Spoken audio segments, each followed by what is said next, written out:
on Lula's trip to China, its significance. Let's bring in Jose Roberto de Toledo. He is a journalist and political columnist at UOL, a Brazil news portal. Jose, welcome to the program. Clearly, a lot is at stake here. A lot of important discussions will be taking place over the next few days.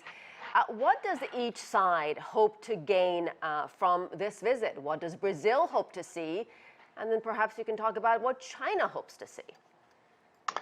Well, I think it's important to remember that this is Lula's third official visit to China as Brazilian president. When Lula got to power for the first time in 2003, the import-export between China and Brazil was less than $7 billion per year. Since then, the value of the commercial transactions between the two countries has improved by 22 times. Last year, it amounted to $150 billion. Brazil exported $89 billion, and China has exported $61 billion. Mainly, Brazil is exporting soybeans and things like that, commodities, and is importing solar panels and chemicals. So China has been the main commercial partner of Brazil since 2009, surpassing the US. And Brazil is in the top 5 countries that receive more direct investment from China. So this is a very big visit for Lula, a very important relationship. And I think the main thing that Lula is trying to do is not just improving commercial relations, but also trying to develop a financial system to help de-dollarize the world economy.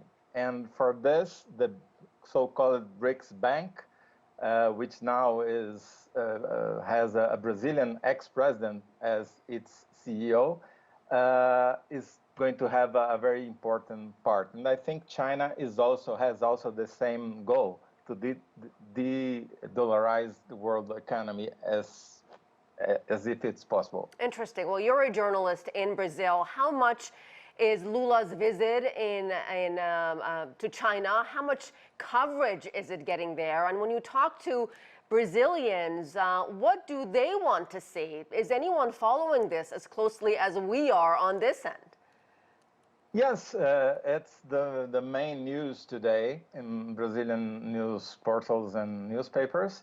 And the main thing is it possible for Brazil to increase its commercial relationship, but not just that. Mm-hmm. There's also talks about if Brazilian proposal to end the war in Ukraine could have some help from China, or even if new investments from China in Brazilian infrastructure is going to be possible. So there are those 3 aspects that are being covered by Brazilian press. And Jose, finally talk to us about the relationship between these 2 countries under Bolsonaro and now under Lula, and how much the dynamics there really have shifted.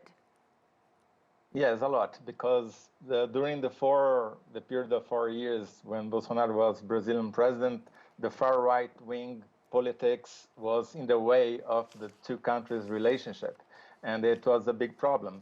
And now, as I said before, this is the 3rd visit from Lula to China because they established a very good relationship. And during his first 2 terms as president, the relationship, especially the commercial relationship, has grown a lot. So I think the prospects for the next 4 years is a lot better than it was in the past 4 years. All right, we'll leave it there.